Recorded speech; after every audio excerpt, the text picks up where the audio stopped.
ready for some football. I don't know about you. Who else could it be but your man Lou? Yeah. The LouieTeeNetwork is powered by MusicHead University. MusicHeads, classes in session. Turn me up. Enroll on YouTube now. Link is in the description. Who else could it be but me, your man, Louie T? 2. Sunday Night Football overtime. Bills, Ravens, rematch of the divisional round postseason matchup in 2024. One of the best opening week football games these eyes have ever seen, and I've been watching football for a very, very long time. Oh my stars. What in the did I just watch? Okay. Shout out to Sleeper for sponsoring this stream. That was incredible. That was incredible. I love football. God, I love football. God, I love the NFL. Yes. Yes. I feel like coming to America. I'm screaming outside at the top of my lungs. To be loved. To be loved. Oh, what a feeling. To be loved. This is euphoria. I said yesterday or Friday, the NFL got it right with these games. I did not tell you guys this. I said, we got a gem of a game. We had to wait for it. There was a delay, but it was a gem of a game on Thursday. I said, Friday's going to be great. And it was a good game. Tonight was ridiculous. If you stuck around for the whole thing, I get it. 40-25. You probably said, I got shit to do. Let me go take a bath. Let me get ready for tomorrow. This game's done. I get it. Derrick Henry was tearing the Bills defense a new asshole. I get it. If you stuck around, because I'm a junkie, all right? I told you guys this already. I'm a junkie. I'm itching and scratching and shit. They know what they've done to me. So I stuck around. Plus, I was on Sleeper. I had my picks. I needed one more thing to hit. I hit. I'm going to show y'all a little bit later. Your boy is hot. I got a 3-pick streak going. We'll talk about that later, though. But I was going to hang around anyway. You know why?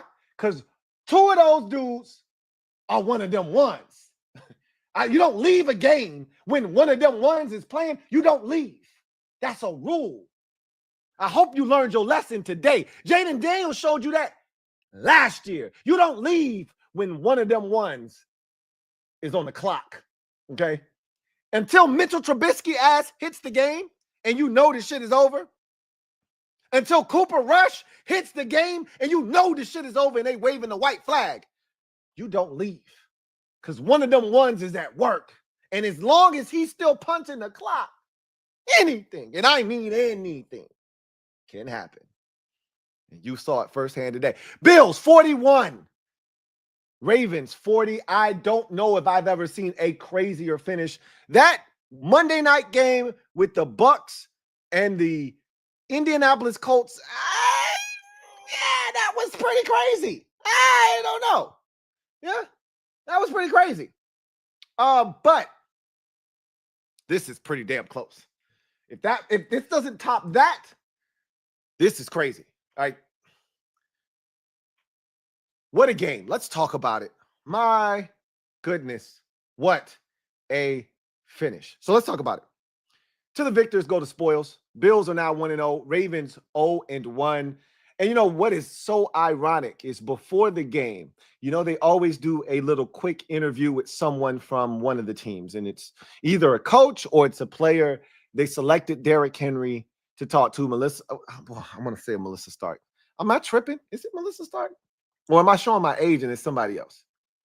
It's got to be Melissa Stark, right? Let me look it up real quick. I'm sorry. Let's see. Let's see. Melissa Stark. I just got to know because I'm going to kill myself if if it's not her. Yeah, Melissa Stark. Melissa Stark grabbed Derrick Henry right before the game and asked him, hey, you guys lost here in the divisional round last year. What's going to be different tonight? And he's like, yo, yeah, we got to take care of the football. We can't make mistakes. And I felt like Alanis Moore said, isn't that ironic? Don't you think? Oh, no. Oh, no, Derrick, not you. You had a great night, not you. But let's get to the Bills. It was a slow start to the game. So it wasn't a slow start. They came out, got the ball first. Josh Allen took them right down the field, scored a touchdown. I'm like, oh, shit, here we go. Here we go. MVP of the season last year and the runner-up and the guy that probably should have originally won the award. The last two MVPs of the league. Here we go. All right, strap it up. This could be one of them nights. And after that, I really felt like Joe Brady was too damn conservative. I was really getting upset. Like all these passes at or behind the line of scrimmage, you know, all these runs. I'm like, hey, you got Josh Allen, bro. Turn this man loose. What are we doing right now? Felt like this was too conservative of an approach. And it allowed Baltimore to take a lead and really play from a position of comfort. And I'm just like, you do know you got Josh Allen, right? You do know what this man is capable of. Can you just let him be? Okay, all right, okay, you got me. Hands up, hands up. I will admit, I had a pick. Josh Allen, pass yards, rush yards combined. So I was like, yo, turn him loose. You on some bitch shit right now? Turn him loose. But I also picked Buffalo, and I've had a terrible weekend. It's not going good for the kid. I needed this one, okay? So I had a lot riding on this game from a financial standpoint and from a winners and losers standpoint. I needed this one, okay? I needed a dub, okay? So I was like, hey, Joe, look at me. Joe, here. My wife was like, why are they doing that for? You know, she don't know exactly, but she's like, I can see this shit is not working. I'm like, I don't know, babe. I don't know what the hell Joe Brady's doing right now. She's like, did he just get there? Is this his first year as the coordinator? I'm like, nah, Joe been there for a minute. I don't know what he's doing right now, babe. She was like, well, I don't know what he's doing, but he need to fix it because this ain't working. I agree. Let Josh Allen be Josh Allen. Let him cook. That defense was struggling.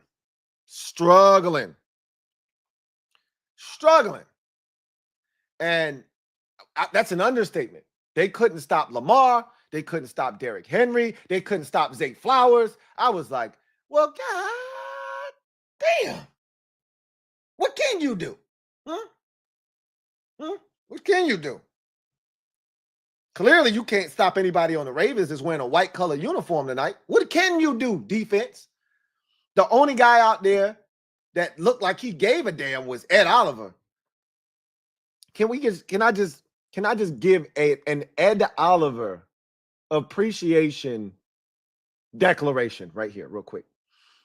Got a contract here recently. And I think people forget this man was one of the most heralded.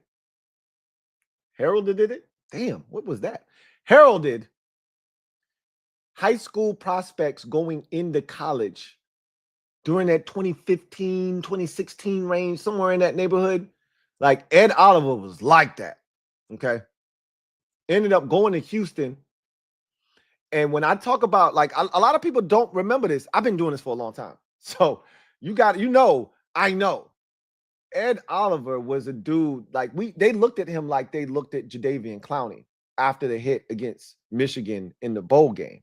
Like Ed Oliver was like that going into college. And I don't think he hit the target that they thought he was going to. Like they thought he was going to be like a 12, 13, 14 sack a season guy every year. His first year, he had 22, 23, 24 tackles for loss in college. His first year. And it was like, oh shit, this dude is ridiculous. And then it's just like, the last 2 years it was like, hey, he all right, he cool, or whatever. We know he talented, which that's why he was a top 10 pick. People forget how good he is, though.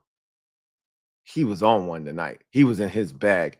Ed Oliver was hooping tonight, bro. Okay? Just in case you didn't know, your ass better call somebody.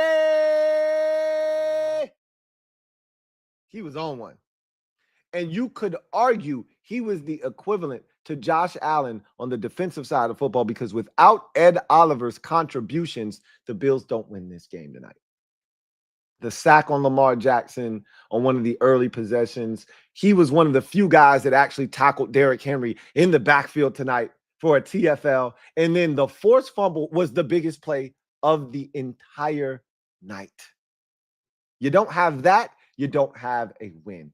Okay. I was on a stream with you guys earlier today, during the Command Post Game live show for the Commanders win over the Giants 21-6. Yep, I'm petty. Got to give you the score, got to give you the exact situation.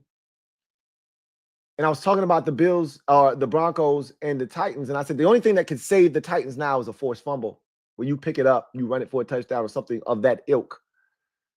That was the only thing that could save Buffalo in this game, was a forced fumble that you recover in Ravens territory to give you a shot. That was it. Because even if you just go 3 and out, which they were on their way to doing, it felt like, and you punt the ball, Buffalo probably would have driven it down the field and scored, but they still would have needed 2 points. Something they hadn't done all night. They still needed a 2-point conversion. Something they hadn't done all night long. And I didn't trust them to get a 2-pointer at this point. But instead, you allowed them to go down the field, because they had the short field with the forced fumble recovery, score the touchdown, not get the 2-point, because they hadn't done the shit all night, not get the 2-point conversion, but only be down 2, still having all 3 timeouts and an opportunity to get a stop, get the football back, and just need a field goal. He was sensational tonight. Shout out to Ed Oliver. Not the real Ed Oliver, the other Ed Oliver. But shout out to the real Ed Oliver, too. That's our guy. But Ed Oliver was on one tonight. He on one. Yeah, he on one. Yeah, he on one. He on one. Yeah, he was on one tonight. But he been hooping over the last year or so. If you know, you know. He been hooping. You know who else I want to give a shout out to?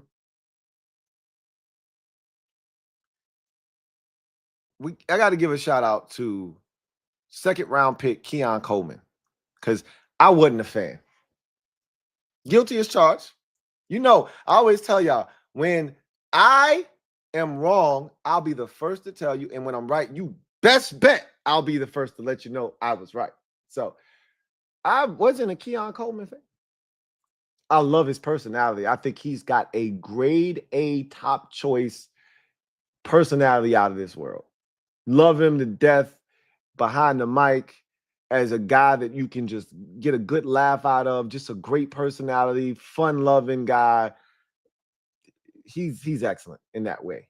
Shocked that I've watched the Bills Hard Knocks. Shocked that they didn't put a mic on this dude at all times and just let him be him, because he's so funny.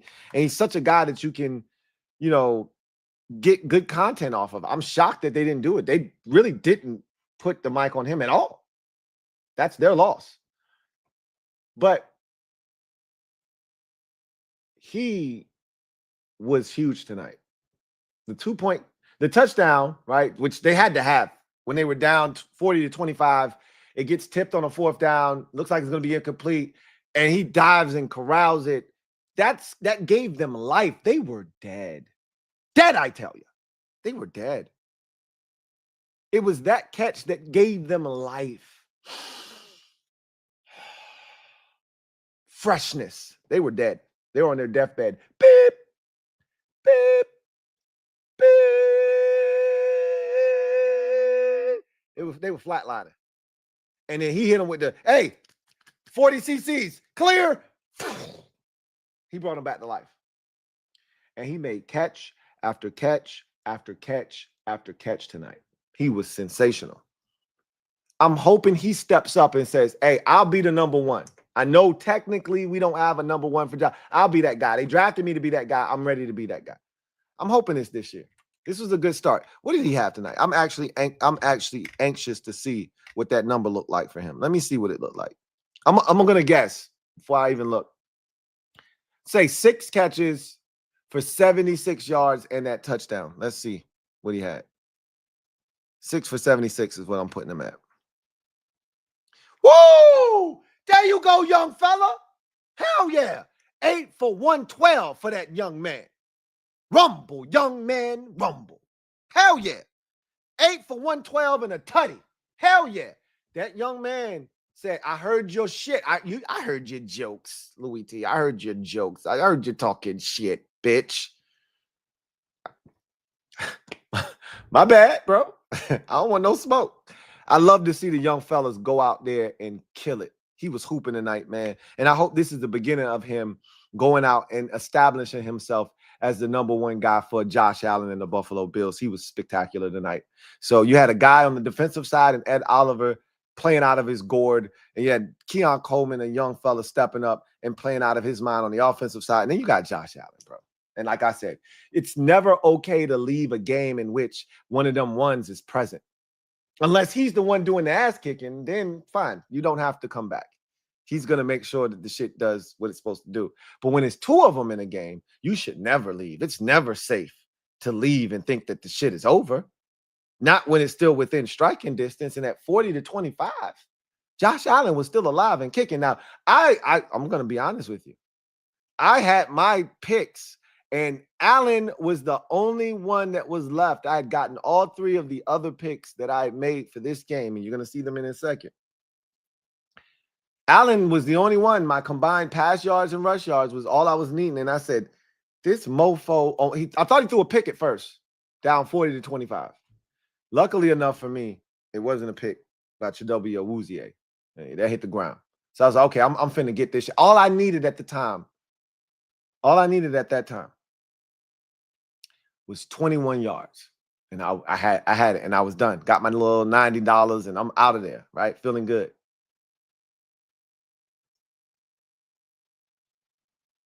He completes another pass. No, he slides. He runs. He slides. He's shortest of the sticks. He really had gotten the first down, but they marked him short. They didn't get the shit. I could have punched Ray Davis in the face. Why are you bouncing out a 3rd and 1 run to the outside on the perimeter? I wanted to slap him, but no need for none of that.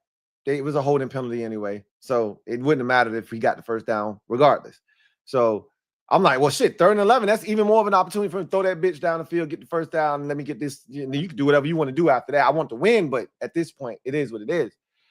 And that didn't happen, and they had to punt. I'm like, yo, he took a sack, as a matter of fact. And I was like, Josh, bro, what the fuck are you doing? And they punted, and I'm like, yo, we are one more Ravens touchdown away from them waving the white flag and saying, hey, Mitch, get in there, bro. Finish this up. We done. 47-25. I ain't even putting Josh Allen back in the game. We got 7 minutes to go. Get out there, Mitch. You got the rest of this shit. We're going to hand the bitch off, get out of here. And I would have been screwed. And I texted the fellas. I was like, man, I don't know if I'm going to hit this bitch. I think I might take an L here because they ain't stopped the Ravens since 73, bro. Derrick Henry running like his life depended on the shit. I think I might lose this bitch. And I just knew I had it. I'm 20 yards away. But luckily enough, the Ravens went into full, clock mode. Like, all right, we're going to play against the clock instead of continuing to do the shit that we done did, which I can't blame them. Just handing it to Derrick Henry was working. It was effective. It was the reason you were up by 15 points. So they handed it off to him twice. Ed Oliver was out there. Guys were balling. Boza had a really strong game too. Don't want to leave him out. And they forced the 3rd and long. Got the stop. They forced the punt. And I'm like, okay, all right, Josh, you just give me my yards. I'm cool. Whatever happens after that, I don't really give a shit. I really want y'all to win the game, but y'all down 15 with about 7 minutes, 6 minutes, 5 minutes to go. Y'all probably ain't coming back to win, but whatever. Just give me my picks. Hit Keon Coleman down the sideline for 21. I was like, bet, I'm done. Do whatever you want to do now. And Josh proceeded to just be surgical. Take him down the field, touchdown. And I'm like, okay, that's the Keon Coleman touchdown. I still didn't think they were going to win the game. Then the Derrick Henry fumble happens. And I'm like, at that moment, I said, the Bills going to win this game. I literally said, because let me tell you what my wife said. I'm going to tell you exactly what my wife said. My wife said to me before she went upstairs, I told my wife, I said, I'm about to go tuck you in. You need to go to sleep. You got work in the morning. She was like, bro, is it 27-13? And I said, yeah.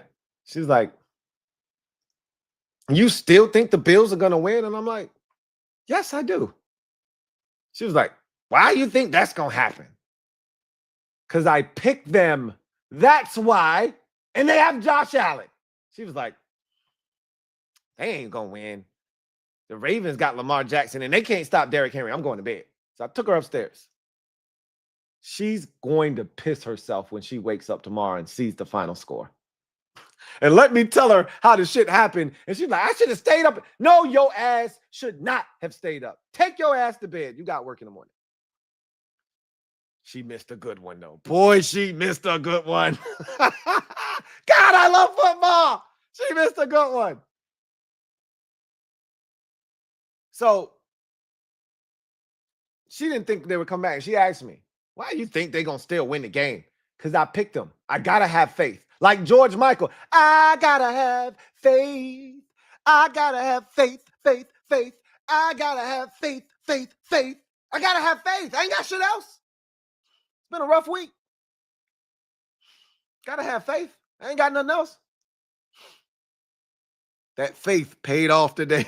It paid off today or tonight. That fumble was huge because without it, they don't come back and win this game. The Bills got some shit to clean up. And it's week one, and you know the week one vibes. You know how that shit goes. The crazy part was, for the most part, this week, a lot of low-scoring games. A lot of low-scoring games. There were like 2 outlier games, and then everybody else was on some can't get right shit. 14-12, 21-6, 14-9, on some crazy shit, right? Then you had the Jets and the Steelers, like on some 32-30, 34-32 type shit, whatever that score was, and then you had this game. Then you had all the rest of the games. That's like the 2 categories. It's those 2 games and then the rest of these shits. This game was insane. It was drunk, and I can't say that the Bills defensively, can't stop the run. They got issues in the secondary, yada, yada. Like, I can't say that definitively after 1 week. It wasn't good, though. I could say the same thing for the Ravens defense, but like, they didn't give up 100 and what Derrick Henry have in this game? They give up 169 yards on just 18 carries. The Ravens did not, right? The man averaged 9.4 yards a carry. Like, wait, what? He almost averaged 10 a pop on 18 carries, bro. The Bills' highest rusher had 44 yards on 13 carries in this game. That's less than 4 yards a pop. So as much as I want to look at the Ravens of shit, you gave up 41 and lost the game. Yeah, it looked different, though. It looked different. Bills look like they might have some defensive liabilities. We'll see. You're not playing the Ravens every week. I'm aware. But what a comeback. I know this is the last year in Orchard, for the stadium, Highmark Stadium, but we all know it as Ralph, right? Ralph Wilson Stadium for the lifer Bill fans. It's Ralph Wilson Stadium, but this is the last year for Highmark. before they get in a new stadium. This is the perfect way to send that stadium out. And it's last year and the last time it will see a regular season opener. It's a perfect way to send it out. There's been some magical moments at that stadium, massive comebacks. Obviously, the 93 playoffs with Frank Wright is pretty much at the top of the list.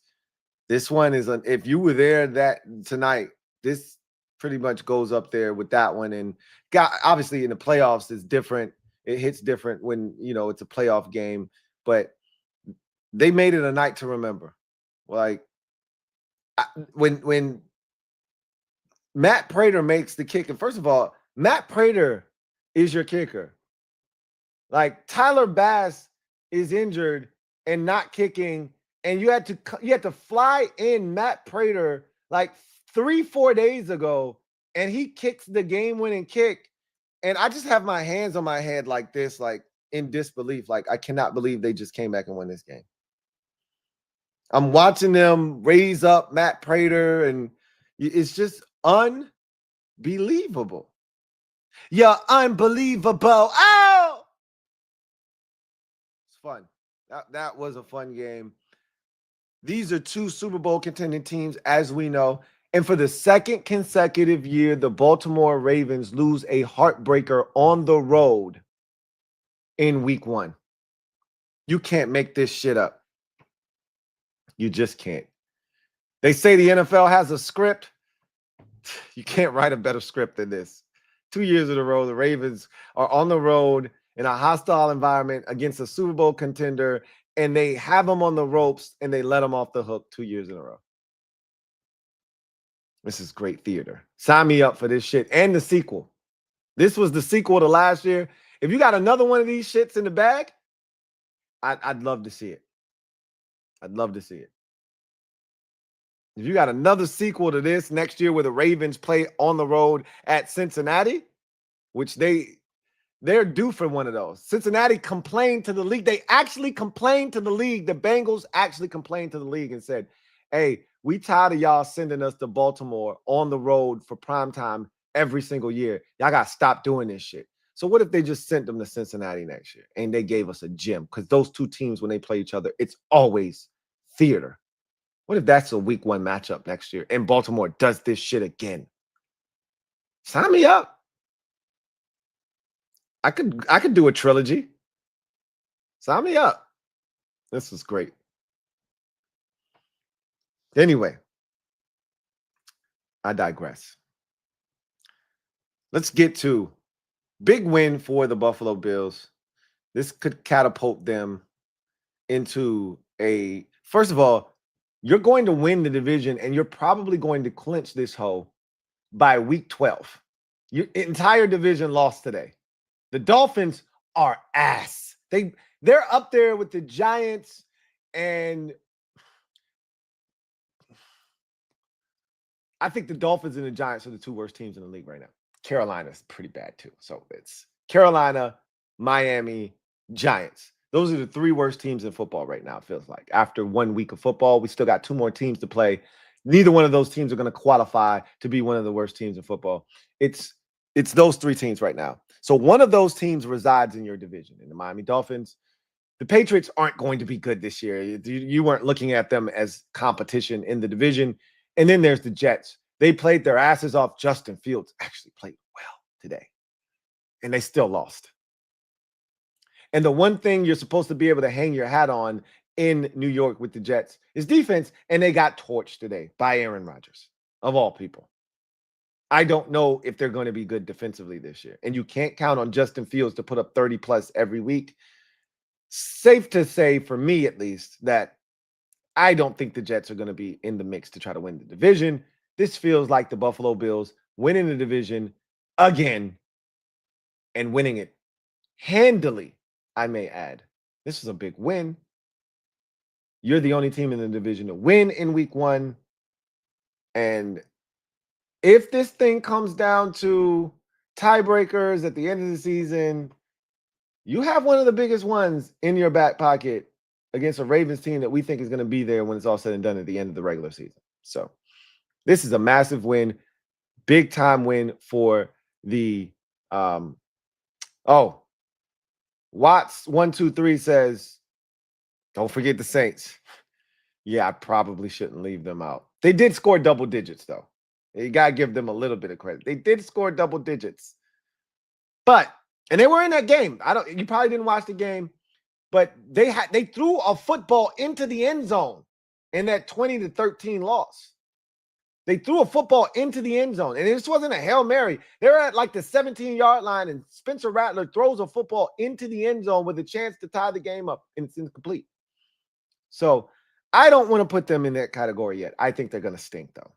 I do think they're going to stink this year. But they didn't look horrible. They didn't look lifeless like the other three teams I just mentioned, Carolina, Miami, and the Giants. And the Giants didn't even look lifeless. They just stink, right? Miami looked like the worst team in football today. They were putrid. It was a bad watch. Yikes. I've been a staunch Mike McDaniel supporter. Boy, oy vey. I don't know, man. Yikes. That was rough. I know a lot of y'all who wanted to watch Miami, Indianapolis, raise your hand.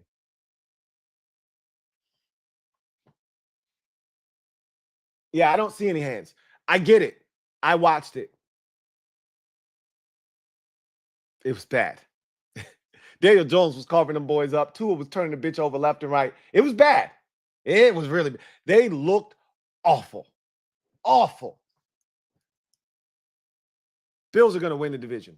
As long as Josh Allen's healthy, pretty safe to say I can make that declaration here in week 1. They're going to win the division. The question now becomes, how high of a seed are you? Chiefs are 0-1.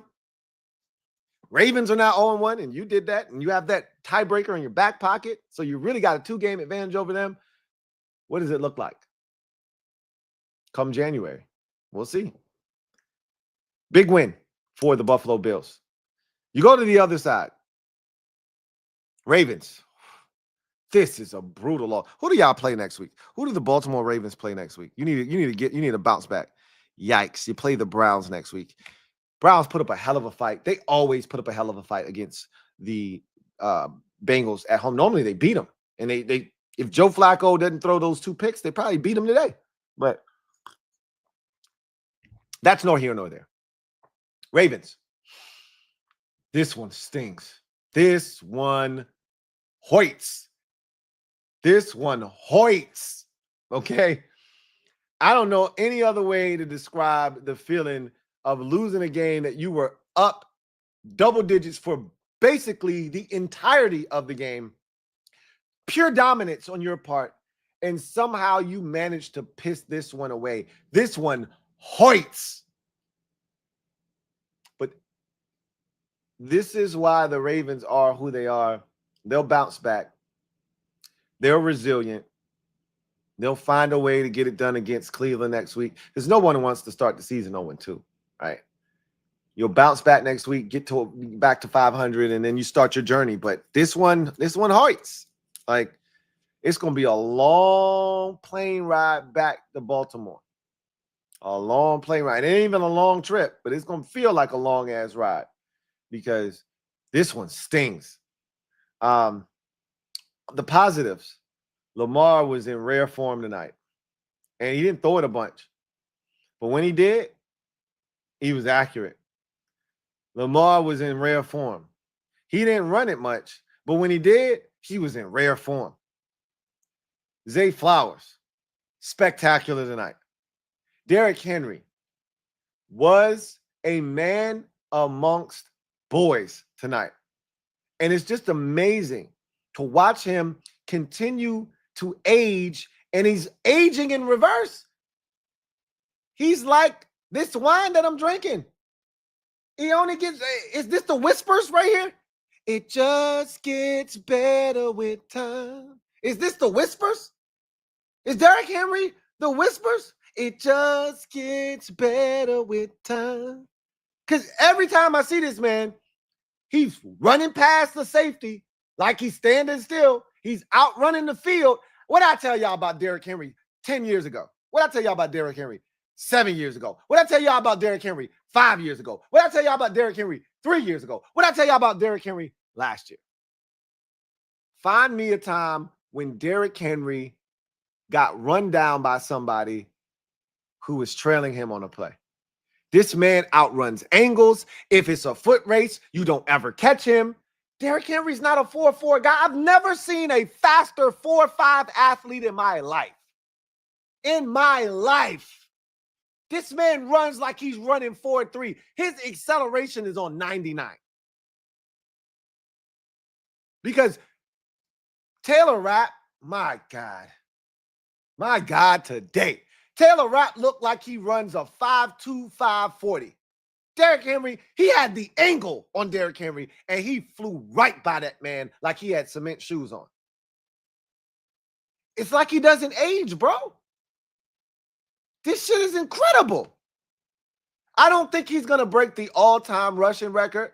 But if I ever had to pick a guy in his 30s who had a shot, it's a long one, but a shot nonetheless, to break the all-time rushing record, it's that guy, Derrick Henry. It's that guy. And for all of that, for as good as he was tonight, they could not contain him. That man was unconscious. He had the biggest play of the game, and it wasn't in a positive manner.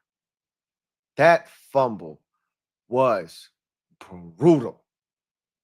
And I know he feels like shit. And I wouldn't wish that on my, yes, I would wish that on my worst enemy. I'm not going to sit here and lie to you.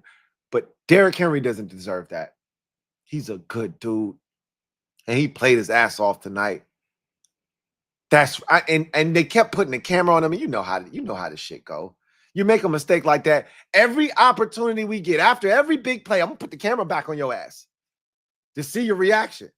Oh, shit, Allen just hit, Keon Coleman for 20 seconds. Put that shit back on Derrick Henry. Oh, shit, Josh Allen just hit Spencer Hawes for the 5th-round rookie out of Georgia Tech. Put that bitch back on Derrick Henry. Oh, shit, Josh Allen just ran for a touchdown. Put that bitch back on Derrick Henry. You know how the shit go, man. I felt bad for him because I'm like, bro, you don't deserve this. And you're the reason they have 40 points right now. But this league can be cruel, man. This shit they call the NFL, this shit can be cruel. And it was cruel, man. Cruel summer. Leaving him there on his own. It was a cruel week 1 for Derrick Henry after having a magnificent game. His ass might rush for another 1,800 this year. The man averaged 9.7 yards a tote tonight on 18 carries, bro. What? Okay.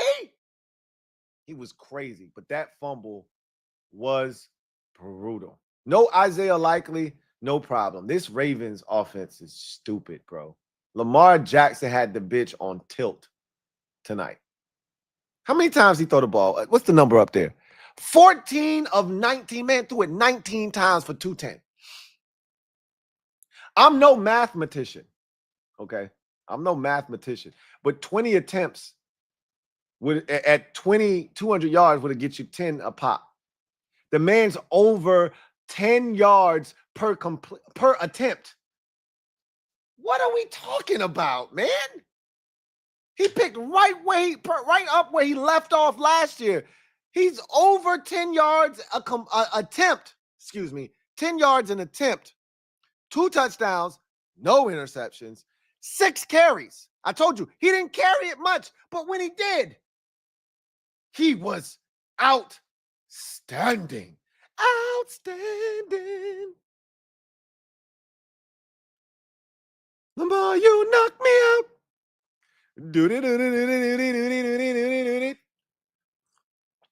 I really love the way. 70 yards, 6 carries, 70 yards, and a tutty. This man trying to be in the MVP race again, and we are just through 1 week of football, and I'm like, bro, you're dumb. You're stupid. Stop it. Just stop, bro. on the road in Buffalo. That's a tough place to play on a Sunday night, and you cutting up already?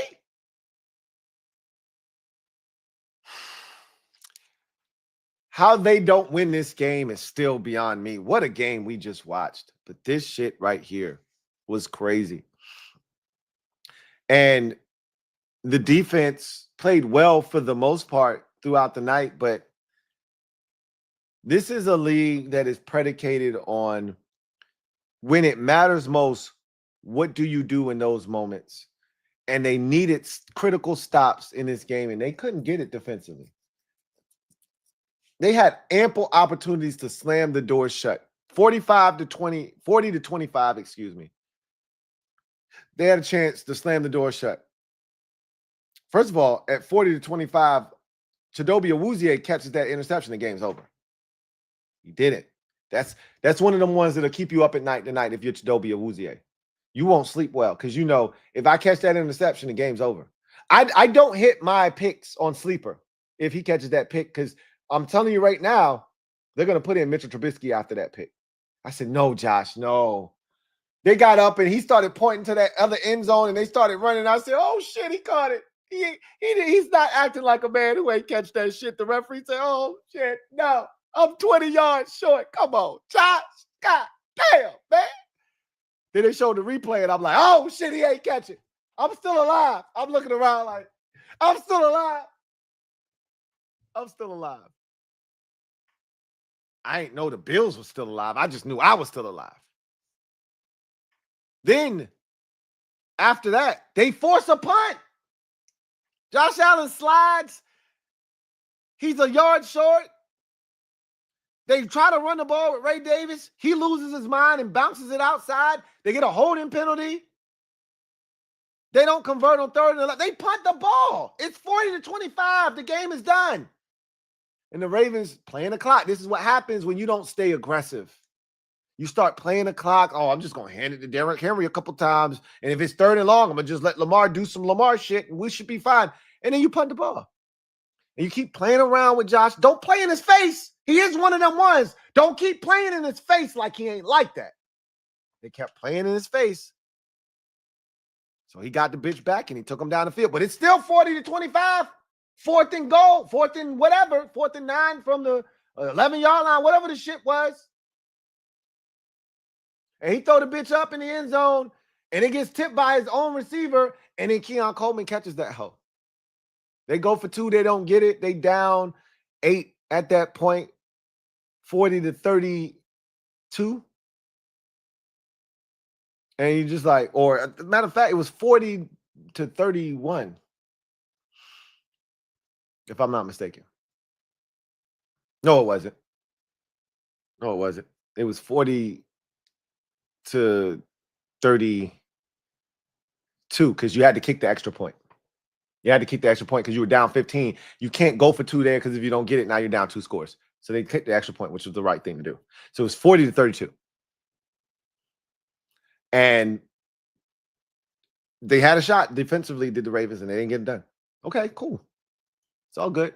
Ravens still playing the clock. They still come out. Let's hand it off to Derrick Henry. He's having a great night. Like they ain't loading up for his ass. Let Lamar cook, bro. The man threw it 19 times tonight. Let him cook. I think Zay Flowers had 100 yards receiving in the 3rd quarter, bro. Let him cook. Nah, we just going to hand it to Derrick while they loading up the box with like 9 defenders and asking Derrick to run into a loaded box because it's Derrick Henry and he having a historical night. Okay, go ahead. Go ahead. They're just going to stop him for a tackle for loss, which they did. And they end up in the 3rd and long. They don't convert. They punt the ball. Or excuse me, Derrick fumbles. He fumbles the ball. They recover. All right, just because you fumbled, I watched Denver do some dumb shit today. Fumble the ball. Give the Titans an opportunity to kick a field goal to take the lead. And what they defense do? Sack on consecutive plays, out of field goal range. Give me the goddamn ball back. Get out my face. You don't, just because you turn the bitch over doesn't mean you have to give up points. Especially if it ain't like at your own 10, 5, 15, 20-yard line. Especially if it's that your own, 27, your own 31, your own 35, you can still get a stop defensively, force a field goal, et cetera, et cetera. The Bills were not in a field goal mode. They needed a touchdown. You could have gotten a stop. Spencer Hawes, everyone. Spencer Hawes, everyone. 5th round pick out of Georgia Tech, a blocking tight end. Spencer Hawes, everybody. I don't even know if that's his first name. I knew it was Spencer Hawes in the NBA. That was a center. I don't know if his first name is Spencer. It's probably not Spencer Hawes. But Spencer Hawes, everybody. Damn it. 3rd string blocking tight end. Let him go up the seam for like 34. Well, how long was that goddamn catch? Let me learn this man real name. Shit, he caught a damn pass tonight. Let me learn his goddamn name, calling this man Spencer Hawes. He ain't played no center for the damn Clippers. Let me get his damn name right. Jackson Hawes, goddammit. Jackson Hawes for 29 up the seam on your bitch ass. You could have got a stop. How about the Bills down to their last life, 4th and whatever, and Josh Allen throws the bitch up to former Charger Josh Palmer. And he gets pass interference with that. The game was over, bro. It was over. What was it? 30, 34? I think 34 to who were we at? 34-18 or some shit like that at that point. I don't know where. I lost count at that point. I don't know where we were. But the game was done then. My point is the Ravens defensively had ample opportunities to end this game, and they simply didn't do it. They didn't do it. What a win for Buffalo. That's some exhilarating shit, man. That is some exhilarating shit. What a win. Let's get to the comment section. But before we do that, you know what we got to do. Let's get to the skill game brought to you by Sleeper. The skill game brought to you by Sleeper. All right. So see if I can get my screen up here and get this thing connected. See if I can get it connected. I'm so excited to show y'all what I've been doing because I took some L's early in the game, and I'm excited because I've been on some winning shit here lately. See if I can get it going. But in the meantime, while I'm trying to load it up, Sleeper is a fantasy sports and real money gaming app that focuses on bringing people together through sports and gaming. And I'm here to tell you, man, I've had more fun in these first 4 days of the NFL season than I have in the last decade watching football because of Sleeper and this app. And it's not just tied to the NFL. I'm an NFLer, you know that. But it's so many different sports that they have on this app. You can do Major League Baseball. You can do the NBA when that season rolls around. You can do college football. They're adding more sports like soccer and different things to the app, but they've got so many things you can bet on. And I'm a footballer. I'm an NFLer. So I'm entrenched knee deep in this NFL thing, man. And I'm having so much fun. And I told y'all, like, I call this the skill game because I fancy myself as a guy that's like that. I do this for a living. I follow this shit closer than anybody. I feel like anybody follows this. I'm not saying that I follow it, closer than, people that like literally like my guy Ari, I had him on my show before. He be all over this shit, bro. Like every effing singular granular detail of this shit. I ain't on it like him. But if you ain't on it like him, then you ain't better than me. You ain't on it more than me. And so I think, first of all, I think I'm like that. Even though I ain't won the winners and losers in like 5 years, I feel like I'm like that. This is a chance for me to prove that. And I want to give a big shout out to Sleeper for giving me this opportunity. And I want to give you that same opportunity by downloading this app. I'm about to show y'all. I'm proud of myself right now. I'm about to show y'all it's money here to be made. Get your hands on some of this. Download this app. Use the promo code LTN and get you 100% match on your first deposit up to $100. That's right. You deposit $100, they're going to give you $100. You got $200 to play around with. What you talking about? Let's do it. Here's why you need to do it. Let's look at what your man Louie T's up to, because I'm excited. I'm on a heater. I'm hot. You know what you can do with the Sleeper app? You can make every day payday. Follow me here. All right. Here comes the hot stepper, murderer. I'm the lyrical gangster, murderer. Watch what I'm doing over here. All right. Let's go to my picks. Let's go to my pick. You see what it say at the top? Amount 1. They ain't even counting what I did tonight. They ain't even counting that's from the joints I did earlier today. Let's look at it. I'm so excited. I'm so excited. And I just can't hide it. All right, so let's go to the ones that I've already won. So real quick, for the Commanders-Giants game, I had 3 picks. Zach Ertz, 3 or more catches. He had 3 catches. I know my guys. Graham Gano, I love the kickers. Y'all know. Look, Rio Robinson, shout out to my guy Rio. He don't think the kickers are real people, but I do. I acknowledge the kickers. Shout out to all the kickers out there, man. Louie T love the kickers, man. Graham Gano, 6 points. All I needed was 5.5 kick points. I took the more. He got 6. I knew the Giants were going to kick 2 field goals. I didn't know that was going to be all their points, but I knew they were going to kick 2 field goals. Bill, 25 or more rush yards. I thought about going 40. I said, don't be greedy. Let's keep it real, partner. Give to the needy. What if they don't give him the rock enough for him to get 40 yards? Didn't know. So I said, let's just test the water, dip your toe in, 25. He went for 82. Cool, by me. So that netted me with the 25% profit boost, $139.12. Yeah, boy. All right, we're moving on. That was a $30 bet, by the way. Put 30 on it. I had to put 30 on it to get $139.12. So then I put down $10 because they would only let you put $10 on a bet where you took one of their offers, right? So Baker Mayfield, you see, he says pick on sale right here. You see my little circle, pick on sale right here. You see how many passing yards he had to have? 0.5. So all he had to do was have more than 1 yard passing. He just have 1 yard passing, basically. So if I'm going to give you a deal like that, I'm not going to let you bet $100 and multiply it and come away with, $10,000. You can only max out your bet at $10. So I was like, they're giving me some money here. I'm going to take it. It's a little bit of money, but Tyler Warren is a stud, bro.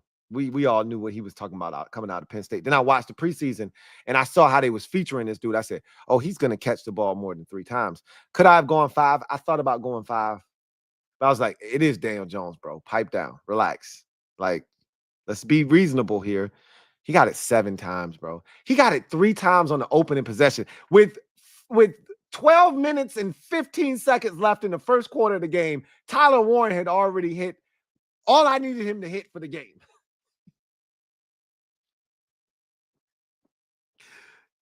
Baker Mayfield, bro, he rolls out of the bed and he has 1 yard passing. I wasn't worried about that. And then Bijan Robinson, anytime touchdown? Are you kidding me? Bijan Robinson had a touchdown in the Falcons-Bucks game with about 13 minutes and 2 seconds left in the first quarter. He had the first touchdown of the game, and it was on the first possession. And if you blinked, Bijan was in the end zone already. It's crazy. So I had this 29, basically it's $30 wrapped up within 2 seconds, right? So I've lost.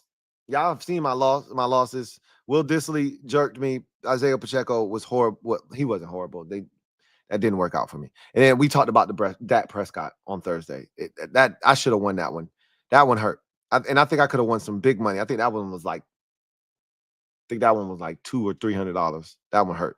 Anyway, so I'm hot. Those were the last 2, and then I did the one tonight because I do them by the primetime games and the Commander games.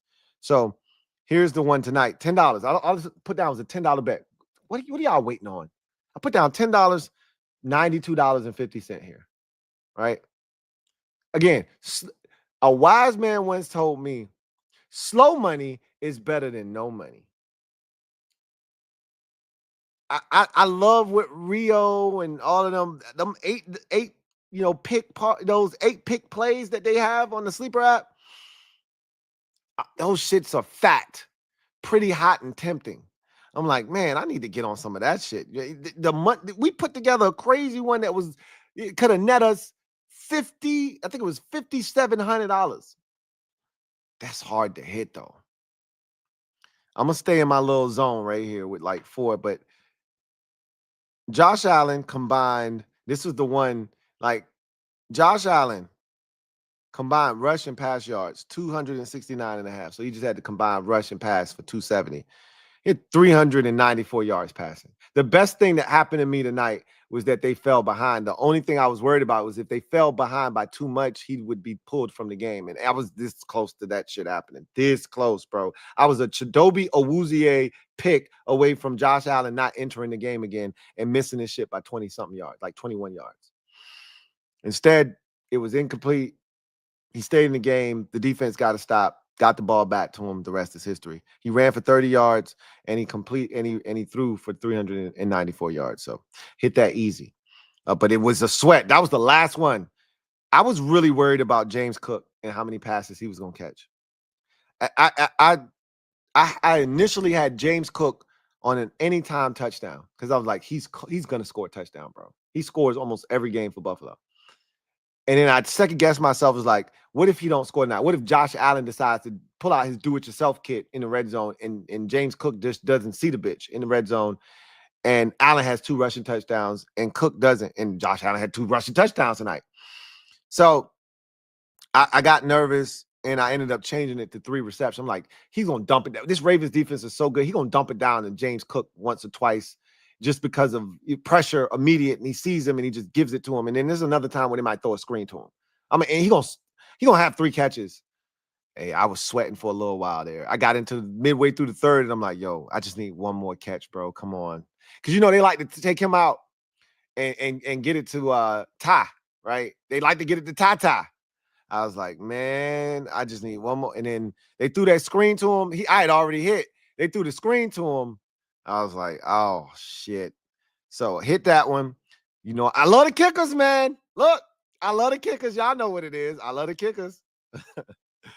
Tyler Loop.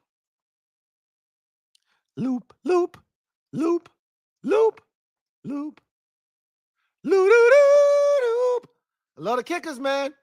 6.5 kick points. I'm like, ain't no way the Ravens ain't going to have this young fella, the rookie, who was lighting it up in the preseason. Ain't no way he ain't finna kick 2 field goals and about 3-4 extra points off of Ravens touchdowns. I didn't know they were going to score 40 tonight. I ain't going to hold you. I just knew they're going to score 31, 34. They're going to score 30. They're going to score 27. And if they do, that's 2 field goals. He's and extra points. He's going to get 6.5 kick points. I felt confident. He had 10 points tonight. He blew that out of the water. I had that in the first half. It might even been the first quarter, but first half for sure. He knocked that out. It was quick. Then Derrick Henry, 0.5 rush touchdowns. He's not much of a pass catcher, but he can't catch a screen and go for a touchdown. But I knew he was going to score a rushing touchdown. So I was like, that's easy money. So I took that. I thought about taking 2, but I was like, again, don't be greedy. Just do the right thing like Spike Lee. He hit that. Your boy's coming away with $92.50. Add that to my total already of $147, and your boy is approaching $250 net for the day. Come on, man. Y'all want some of this or what? That was a $10 bet. So let me tell y'all how much I bet to win basically $250. $10 here, $30 there, and another $10. So $50 is what I bet basically to win almost $250. So I quintupled my money essentially. You don't want none of this? You sure you don't want none of this? You do want some of this. Hey, download the app. There's a link in the description right now. Hit that link. Use my promo code Louie or LTN. Use my promo code LTN to get you 100% match on your first deposit up to $100. Why are you playing for? I'm telling you, I will lead you to the promised land. You ain't got to make every single pick I'm making, but I'm gonna steer you in the right direction. I'm gonna give you 2 or 3 picks that are sure to hit. Now, I might play 4 and one of them joints might not hit. That's where you come in and you like, yeah, I don't know if I love that one, but I'm gonna do this over here. As the season, I'm telling y'all right now, I'm doing this in week 1. Wait till I got 3-4 weeks of actual football under my belt and I know who's doing what, how, why, and when. Oh, your boy is about to be unstoppable. I'm already a madman. I'm hot. I'm on a heater right now. Shout out to Sleeper for making this NFL season one of the most enjoyable. And we only threw 1 week of football. We got one more game left. And I'm going to have me some picks for that one too. Come back and check them out. Shout out to Sleeper. Promo code LTN. Get you that 100% match on a deposit up to $100. What are you waiting on? Shout out to Sleeper for sponsoring this stream. And shout out to the Skill Game. The Skill Game, brought to you by Sleeper. All right. So, let's get to the comment section so we can get out of here. I won't keep you longer than I need to. Ethan Dykes, thank you for the super chat. Greatly appreciate you. My guy writes, Jair Alexander is fresh out the oven's buns. That is all. That's the super chat.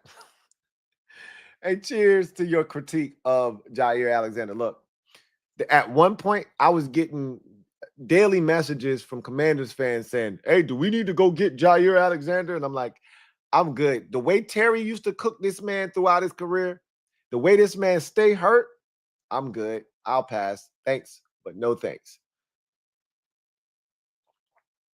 But I think he'll be fine in Baltimore, to be honest with you. But he wasn't great tonight. He had the big pass interference that on Joshua Palmer that kept Buffalo in the game. And yeah, he was getting torched tonight. But I think he'll be okay when it's all said and done. But that's the super chat. I love it. I love it. I love it. Whoa. What are we doing here? Wait a minute. Wait a minute. I can't read that name, bro. Here's what I can do, though. Thank you for the super chat. Mr. Inches is what we're going to call you. Like, you got to chill, bro. I don't know what you're doing here. What you trying to get me? Look, I'm already on probation, bro. I'm already hemmed up. I don't know what you trying to do here, but the feds is watching, bro. I can't. My line is tapped. I can't help you. Mr. Inches, thank you for the super chat. Greatly appreciate you. Thank you for being a member of the MOBB. Mr. Inches writes, yo, missed the postgame show. That definitely, though, 2005. Wait a minute. We talking about 2000? Is this? Hey, Fat American, is that you? What you trying to do to me, man? You trying to get me sent away in a box? Huh? You trying to get me sent away, bro? How could you? I thought we were boys. We went way back to the sandbox. You trying to get me sent away? I'm on probation and you're going to be talking murder, death, kill, homicide on the line? I thought we was better than that, bro. That's crazy. That's wild, bro. Hey, it's good to see you, though, man. But that's crazy. I thought we was better than that. John Perez, thank you for the super chat. Greatly appreciate you. Thank you for being a member of the MOBB. My guy, JP, writes, Lou, good to see you as always. Missed week 1 because I was at Dorney Park with family. Hey, always prioritize family over everything. You made the right decision. But I scoreboard watched. Miami scoring 8 whole points was trash. I'm telling you right now, man. I've been a big proponent of Mike McDaniel, but it's getting dark for him fast in Miami. Boy, he was like hot shit just 2 years ago. Like Bobby Shmurda, hot shit. And all of a sudden now, I need some more drink. He can't get right out there, bro. I saw a quote from him. I think it was after the game where he said, hey, trust me, we actually did prepare for this game, although it did not look like it. We practiced. It didn't look like it.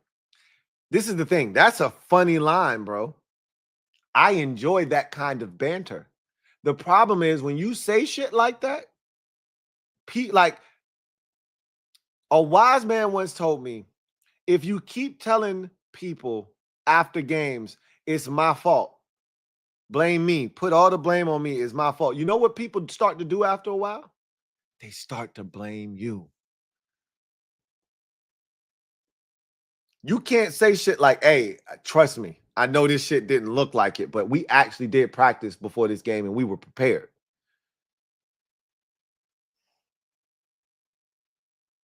So who I'm supposed to put that blame on? You, guy. Yeah, it was bad. And I'm not telling you to throw your players under the bus, but you better off just going, hey, that was unacceptable. We got to be better. I know we're going to be better. That kind of, approach. Then, hey, I know what the shit looks like. Trust me. I know it looked like we didn't practice before this shit, but trust me, we did. That doesn't make me feel good as a fan if I'm a Dolphins fan, which I'm so glad I am not. Yikes. Video channel, thank you for the super chat. Greatly appreciate you. My guy, video channel, thank you for being a member of the MOBB, writes, Lou, video channel, what up? Should Harbaugh have went for it on 4th and 3? I know it was at their own 38-40, but you have Lamar. You win the game if you convert. I thought about it, but I said, no, why would you at that point, it was 40-38. It was 40-38. They still had all 3 of their timeouts. So there was that in their back pocket, but it was still like 3 minutes to go in the game, 3 and some change. Like it just didn't feel like the right thing to do there because I get it. The defense hadn't been great, but what if the defense gets a stop? Like you punt the ball, you make them drive the length of the field and see if you can come up with some shit. Maybe you sack Josh Allen. Maybe you pick him off. Maybe somebody fumbles. Like you just don't know what can happen. You tip a ball in the air and it gets picked up. Like you just don't know. What you don't want to do is put them in a position where if you don't convert that 4th and 3 at your own, like I think they were at their own 38-yard line at that point. You don't convert that. They're basically in field goal range already. They just need a field goal to take the lead. Like don't give that to them. Make them earn that shit.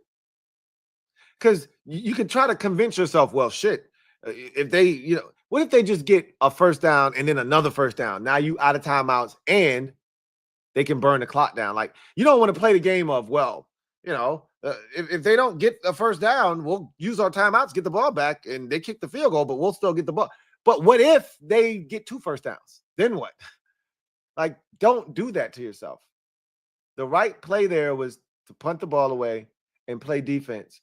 How about you don't give up a big pass to Joshua Palmer, wide ass open? How about we don't do that and let them get in the field goal range? I did think about going for it there, but I think they did the right thing. Punt the ball, play defense, hope you get a stop. They just didn't. And there is a thought process where you say, hey, I'm not taking the ball out of the hands of my best player, which is Lamar Jackson. But here's my thought process. You had 3 possessions where you did exactly that, where you just said, I'm going to hand the shit to Derrick Henry because he's having a great night. And you took the ball out of the two-time MVP's hand who was having a hell of a night, running and throwing. And you said, I'm just going to give it to Derrick Henry because I'm going to play the clock game. Don't try to all of a sudden now get gung-ho when the game's on the line and say, oh, no, let me give it to Lamar. No, you had a chance to continue to keep your foot on the gas pedal, and you decided to pull your shit off the gas pedal. Instead, hit the brakes. And then you pump the brakes and drive slow, homie. Drive slow. And now all of a sudden on 4th and 5, you want to drive fast. Nah, that's not how this shit go. But I thought about it. It did cross my mind. It did cross my mind. Mr. Inches, a.k.a. Fat American. Double up. Thank you for doubling up. Who writes, them Saints unis, ugly as F, LOL. I agree. I was not feeling them shits at all. Them shits was horrid. But I applaud them for trying some different shit. But they were hideous. I agree. Nasty work. Q-Bone, thank you for the super chat. Greatly appreciate you, my guy. The Q-Bone writes, what up, Lou? What's up, Q? Hope all is well. Likewise. Hope everything's going well in your neck of the woods. I'm traveling to Cincy next week for my 30th B-Day. Look at you turning the big 3-0, man. I remember when you was a small pup in the game. Look at you turning 30 now. Oh, my God. Man, I'm getting old. When you getting old. Look at you. To watch the Jags. Duval. How'd you feel about your Jags today? You know what looked really good today? The run game looked really good today. How about Travis Etienne looking like the Travis Etienne of old? The Clemson Travis Etienne, the young Travis Etienne. Maybe the threat of all these other backs that's in the mix might have woke his ass up. Maybe Liam Cohen just has the magic touch when it comes to running backs. He did it for Bucky Irvin. Why he can't do it for these boys? I don't know. But it was nice watching your running backs get out there and, do some shit. Jags made some plays, man. I want to see what it looks like next week because you ain't playing Bryce Young next week. You're playing one of them ones and Joe Burrow next week. It's going to look a lot different. But defense stepped up, made some plays. Offense took advantage of some opportunities. Man, Brian Thomas is good. Brian Thomas Jr. is a dog. He had a touchdown run today. You guys, I watched your entire game. I left because of the delay. I came back as soon as the game came back on, because I wanted to see what Travis Hunter was going to do. Very minimal impact, but exciting nonetheless. This is a big year for Trevor Lawrence. Off to a good start. See what y'all do next week. Enjoy your birthday week and enjoy that whole entire process, my guy. And if I don't talk to you before then, happy born day, my guy. Cheers. Enjoy it.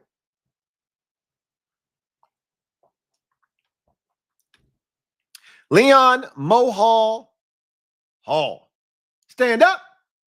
You, my friend, are the newest member of the MOBB mob. You know what to do. Show Leon Mohall Hall some love. Welcome him with open arms and let him know what it's like to be a part of the greatest squad in all the land. The mob. Welcome to the squad. Leon Hall, a.k.a. Mo Hall. Glad to have you on board. John Perez, my guy. Thank you for the super chat. Greatly appreciate you. Double up. Thank you for doubling up. My guy JP writes, McDaniel and Daboll could both be fired 5 weeks in. I told Bad Dog, I looked him right in his eyes like a grown man, right? This is what you do, some real grown man shit. I looked him in his eyes and I said, I feel so bad for Bad Dog. No, I don't. I'm lying like shit. I said, Daboll and Shane will be fired this year. And he said, no, they won't. Then I watched his video today. I had to go watch it to see if he was crashing out or not. It was typical Bad Dog shit. It didn't move me. Like, I've heard those rants before. It's not the first time. The beauty of it is we caused it this time. That was the beauty of it. We did it. That shit made it feel a little bit more special this time. We did it. And we won. But I digress. Everything I told him came to fruition. That's the thing that made me smile. Oh, my God.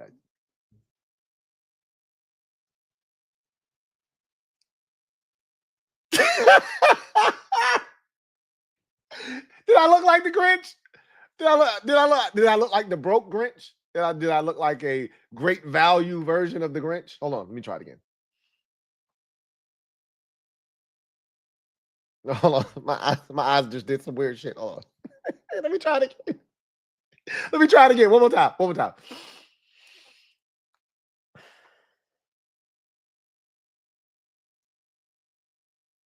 I did the eye shit again. I did it good the first time.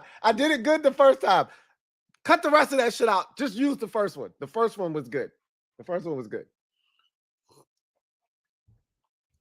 I just felt good being validated. That's all. That's it. I don't think the Giants are going to fire their head coach in season. I don't think they're going to do that. The Dolphins, on the other hand, the man made the playoffs every year of his coaching career and up until last year, and now all of a sudden he's on the hook to be fired. It's crazy. I'm talking about Mike McDaniel, but man, it ain't safe, bro. It ain't safe for him in these streets, bro. It's getting dark for him quick. He needs some air to breathe, bro. I'm over there like, bro, I'm gonna go get you an oxygen tank because he's suffocating out there. I feel for him, but I hope he's still around in week 11 when we see they ass. Fire him after Madrid. Let him stay on board long enough so we can kick their ass. Then you can get rid of him. Don't bring in no new coach, and then we got to deal with them trying to win for the new guy. Wait till we bust their shit. Then you can fire them. That's the perfect time. I bet you they bye week, probably week 12 after the Madrid game. Then you can can his ass and do whatever the hell you want to do. Or just get the shit out of the way before we play y'all. I don't give a shit what you do. I just want to make sure y'all still ain't shit when we see you so we can bust your shit and get our dub up off you. That's it. That's all I'm trying to do. Anyway, I digress. Just Andre, thank you for the super chat. Greatly appreciate you. Thank you for being a member of the MOBB, who writes, the long bill. Long he made, the guy miss. Instead of trying to run him over, he heard what you said, what his potential was after getting the most carries. I see what you did there. I was questioning what you were doing there. I was like, where you going with this? You on some fat American shit trying to get me to talk crazy on the line and get me arrested, right? I'm on probation, bro. You trying to get me to violate my probation. But no, Bill heard what I said, like, hey, I need you to get more creative on the second level, bro. That last line of defense, don't try to run him over, make him miss. And what did Bill do? Because I told you, Bill's ability to make dudes miss in that phone booth down around the line of scrimmage is incredible. It's uncanny. He gets to the second level and he turns into a battering ram. And I'm like, hey, what happened to all of this shit? What happened to all of that? All of the dipsy-do shit. He said, hey, I still got that in the bag, bro. You want me to show you? I was like, yeah, damn right. Show me. Show me what you can do in the open field. Show me. He said, all right, I got some shit for you. Bow, stiff arm, back up, get off me. Down the sideline, 42-yard gain. I said, okay, you like that. I like that. You like that. Cheers to that. Sometimes you just got to challenge people. You just got to challenge them and see what happens. I challenged him. He rose to the occasion and he said, I heard your shit, Louie T.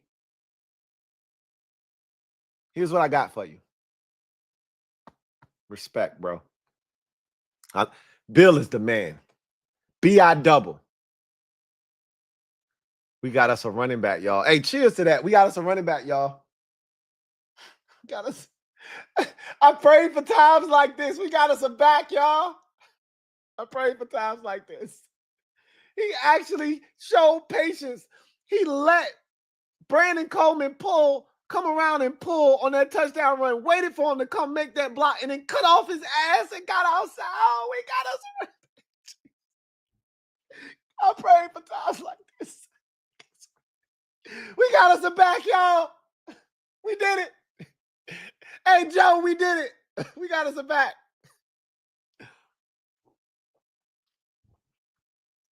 Cheers. Feels good. Mr. Inches, a.k.a. Fat American. Thank you for the super chat. Greatly appreciate you. Writes, what you think of that defense, bro? It looked really good today. Or yesterday. It looked really good. I had to change my name since it's reported for body shaming. Really? I don't believe you. You need more people. Whatever. You had to change your name. I don't believe you. But if you did, let's just go with the hypothetical. Let's just say you are being truthful here, which I don't believe you are. Did you have to change it to that, though, bro? Really? No, I'm not. I can't. I won't.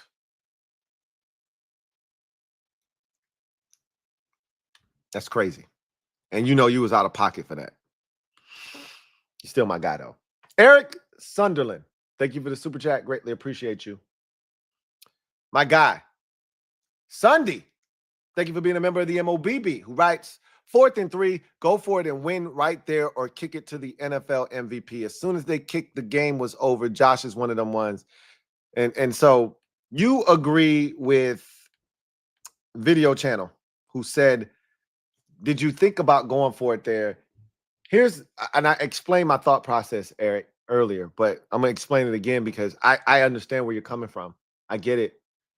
But hear me out. Just understand this. I understand what you're saying. Let me put the ball in the hands of the best player I got. I don't want to take it out of his hands. So I'm going to give him a chance to go win us the game. One play, 4th and 3. He can either use his legs or his arm, whatever he feels is the right thing to do. He's going to make the right play because he's the two-time, NFL MVP. Should have won it last year. Should have been 3-time NFL MVP. Let him go win you the game on 4th and 3. I'm not arguing with that either. You're not wrong. Here's the rebuttal to that. I agreed with Harbaugh to punt, by the way. Here's the rebuttal. If you don't get it, which we don't know if they would have gotten it or not, but here's the thing. They had taken their foot off the pedal, the gas pedal. They had lost all momentum in the game.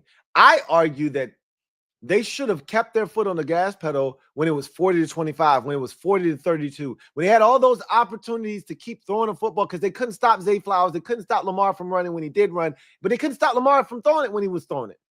Instead of them just allowing the Bills to load up the box and be aggressive, stopping the run, they should have put it in Lamar's hands then, but they didn't. So now all of a sudden, you're going to ask a dude who ain't been in the game, and again, Lamar was handing the bitch off, who ain't been in the game. It's like asking Dale Curry. Okay, damn, I'm showing my age.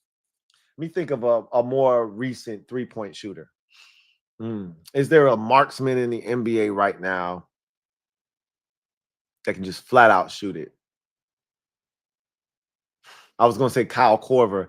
His ass probably been out of the league for like 5 years, 6, 7 years. Shit. So let me find somebody more relevant. I'm a Grizzlies fan, so I'm going to say Luke Kennard, who is one of the most prolific three-point shooters in the NBA right now. It's like Luke Kennard ain't been in the game all game long. And all of a sudden now, with 12 seconds left, down 3, you're going to insert him in the game and say, hey, Luke, I need you to make a 3, bro. We're going to draw up a play to get you a look. We need you to hit this 3. They basically took Lamar out of the game for a whole quarter. Reduced him to just simply handing the football off. And now on 4th and 3, you're going to say, hey, Lamar, go win us the game. And if you don't, you're going to give it to the actual reigning league MVP at the 38-yard line with an opportunity to not let us get the football back. All they needed 2 first downs. I'd much rather punt the football in that situation, pin them, which they did. They had to go a long ways and see if the defense can get a stop. They didn't get the stop. And you're right. You're kicking it to Josh Allen And he did what because he's one of them ones, and he did what one of them ones is supposed to do in that situation. I totally understand your point of view. But if I can't trust my defense, if I can't trust them to go get a stop with the game on the line, when am I ever supposed to trust them? I trust Lamar more than I trust my defense, which is why you go for it in that situation, which is why I don't disagree with what you're saying. But I want to make them go 80 yards to get in the field goal range. I want to make them go 60 yards. I want to make them go 50 yards to get in the field goal range. They did it. You got to give them credit. Yeah, they got Josh Allen. They're probably going to do it anyway, but make them do it. Make them do it. You just all in the NFL, this is the thing that's you got to understand. Every time the ball is snapped, there's a chance that something can go awry. Ball gets batted in the air. You throw it to somebody. Josh Allen could be surgical and do his thing, and Khalil Shakir could get hit and the ball comes free and fumbles and the Ravens recover. He could throw a perfect pass to Keon Coleman and shit tips off his hands, right through his hands, tips off his hands and into the hands of a Ravens defender. He could see wide open Dawson Knox over the middle of the field, goes to throw it to him. The shits get batted at the line of scrimmage and it's picked off by Roquan Smith and the game's over. Anything could happen and you don't know. You just want to give yourself the best chance to win the game. And if you go for it on 4th and 3 and you don't get it, and I gave you the analogy of bringing a cold shooter off the bench. That's what Lamar Jackson essentially was in that situation. They hadn't asked Lamar to throw a pass. The man threw the ball 19 times. They hadn't asked him to throw a pass since the 3rd quarter. And I'm exaggerating. Like, he threw a couple of passes in the 4th quarter, but it wasn't many. They basically reduced him to handing the ball off to Derrick Henry. You're not wrong. Again, I get where you're coming from. I get where Video Channel was coming from. I'm just saying, give yourself more chances, not less, to win the game. You punt the ball, you give yourself more chances to win. You're basically having your fate ride on one play with Lamar Jackson. 2-time league MVP. I get it. But if that one play doesn't work, it's like a 2-point conversion, essentially. That one play doesn't work, you're screwed. Whereas if you punt the ball, you give yourself ample opportunities to try and win the game. They just didn't get it done. I give myself more chances, not less. So you're not wrong. They go for it on 4th and 3. Here's the thing, too, that you got to remember. If they go for it on that 4th and 3 and they convert, the game is not over. The Bills still had all 3 of their timeouts. Still had all 3 of their timeouts. So they would have had to get another first down for the game to actually be over. You get that first down. Now the Bills have to start. They wouldn't have taken their timeout because it was still 3 and some change after that play. So they had gotten the first down. Bills would have let it run down to 2, 25 or whatever. And then that play, they would have handed it off to Derrick Henry. Then you burn your first timeout. They would have handed it off to Derrick Henry again. You burn your second timeout. Then Lamar would have had to do some shit. And so all you would have done was force the Bills to use all of their timeouts. And instead of them having 3 timeouts on that final drive, or they didn't have any timeouts, excuse me, on that final drive. But instead of them having an opportunity to move down the field, I'm trying to think. I think you know what? They didn't have any timeouts, did they? They had already used all their timeouts on that. They used all their timeouts on that drive. That 4th and 3 would have resulted in a first down, and then they wouldn't have had any timeouts. So I get it. I get it. I understand. I personally thought they did the right thing by punting, but I could see it both ways. I always tell y'all, I see it from both sides of, both ends of the spectrum. Don't take the ball out of your MVP, 2-time MVP's hands. At the same time, punt the ball and trust in your defense. They gave up 41 points tonight. So why would I trust them? Again, I get all of that. I'm a believer in giving my team more chances, not less, to win. And I said all of that. And I probably agree with you. Like, Lamar Jackson's your best player. Just give him a chance to win the game for you. Like, why take it out of his hands? I think my biggest issue and why I punted the ball is like, you ain't give Lamar a chance to just make this game. You didn't give Lamar a chance to make sure that the Bills were never able to get back in this game. If you would have just continued to stay aggressive with your play calling, the Bills never get back in this game. They literally muzzled Lamar by just handing it off to Derrick Henry with loaded boxes that the Bills were run blitzing against and allowing them to get in the backfield and tackle them for tackles for losses. Instead of you saying, Lamar, why don't you just fake one of these shits, bootleg, come out on the other side, whether you keep it and run or you keep it and the tight end leaks out into the flats or Zay Flowers leaks out, whatever, and you throw it and just keep them honest. We don't keep running into these loaded fronts and have tackles for loss. Like, I just felt like they played right into the Bills' hands. But yeah, I think I talked myself into like, you and Video Channel probably right. You should probably have gone for the shit with Lamar Jackson and just said, hey, fuck it. If we go win the game with Lamar or we gonna lose it with Lamar. But I think they did the right thing. But that's probably what, if you got one of them ones, probably should just go for it, right? Yeah. I think I talked myself into the opposite side of the argument. V-Child, thank you for the super chat. Greatly appreciate you. Thank you for being a member of the MOBB, who writes, run game was great today, but Cliff got away from it at times. We need to establish it on Thursday. You think he got away from it? Look,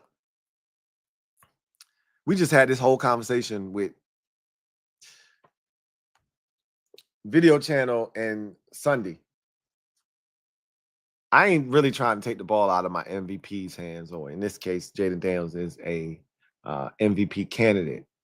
Like, let him cook, right? I want him to touch it more, not less. But to your point, the run game was working at times, and it could have been more aggressive because the Giants really didn't stop it. We talked about this. We ran the ball 32 times as a team, and we ran for over 200 yards in the game. I think we ran for 230 on 32 carries. I think we averaged, I'm gonna just pull it up. I ain't got to guess. Let's just pull it up and see what exactly we did from a yards per carry standpoint. I want to say it was 32 for 230, but I could be wrong. 32 for 220, 6.9 yards per tote. We basically averaged 7 yards per carry. Could he have run it more? Sure, but Bill's 42-yard run at the end of the game really boosted this average, right? And the yards. We had success. Let's not kid ourselves. Before that run, we had success. Before McNick had the 2 runs at the end, we had success. But I'm all in favor of Jaden throwing the football. He threw it well today. I have no issues with it. But against Green Bay, here's what we got to do. I don't think it has anything to do with the play calling necessarily. We can't have the mistakes. We can't have the penalties. We can't have the drops. We can't have Jaden being slightly off. They're way better than the Giants are. We're going to have to be basically on our best behavior. A game is necessary if you want to go on the road and beat a team that just was dominant against the team that won their division. They're feeling really good about themselves. They get to sleep in their bed all week. If you want to go to Green Bay and upset the Green Bay Packers, because we are 6. What was the line? What did JP Finley say the line was?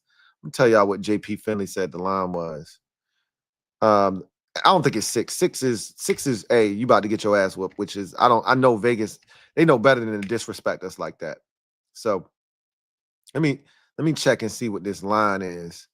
JP Finley said the line is 3. That sounds right. 3-point dogs on the road at Green Bay. That means we literally gave them 3 points because they're at home. If you were at home, you would probably be favored in this game. So I like it. I like where we sit. I think we match up well with them.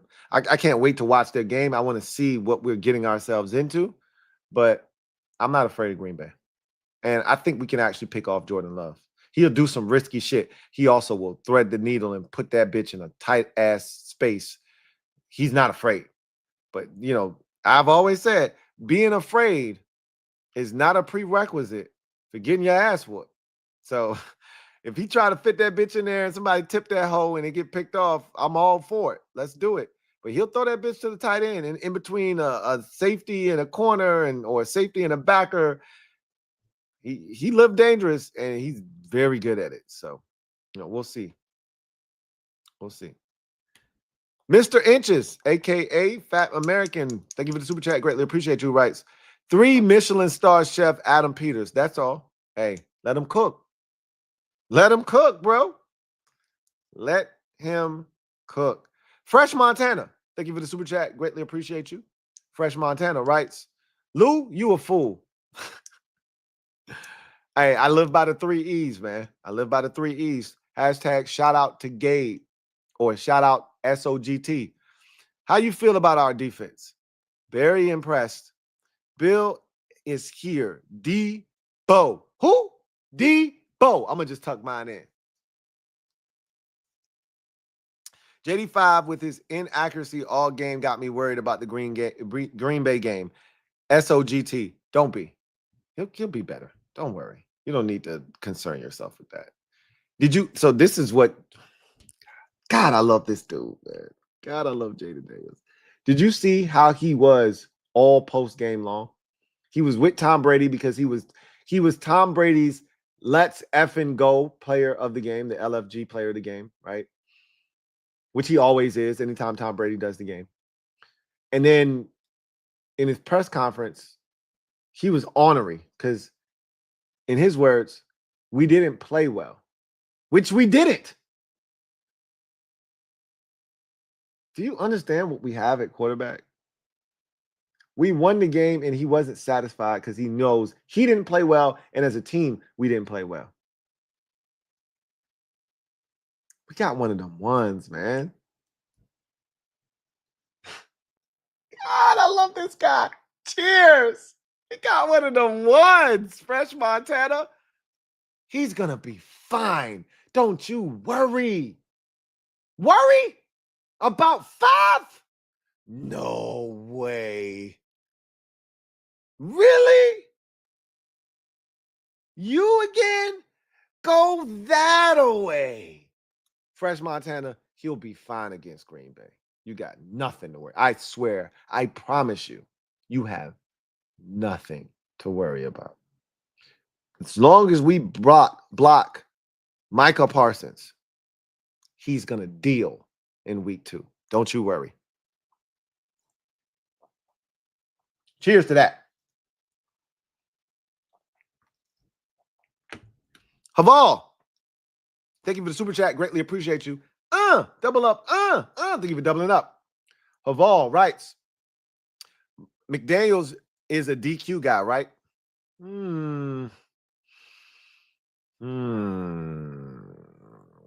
I don't think that's true. Now, so McDaniel is a Shanahan guy. Remember, he was a Denver Broncos fan. He grew up watching the Shanahans.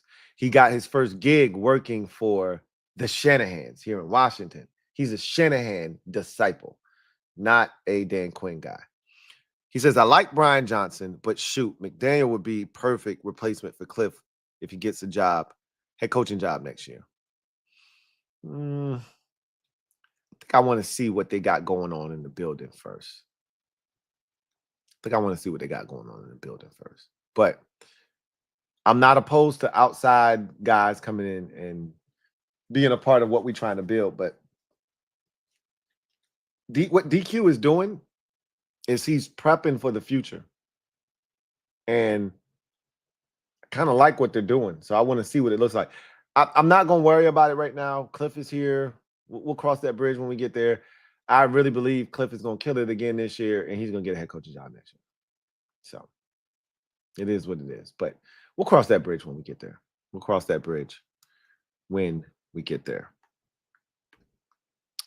Eric Sunderland, been a member for 23 months.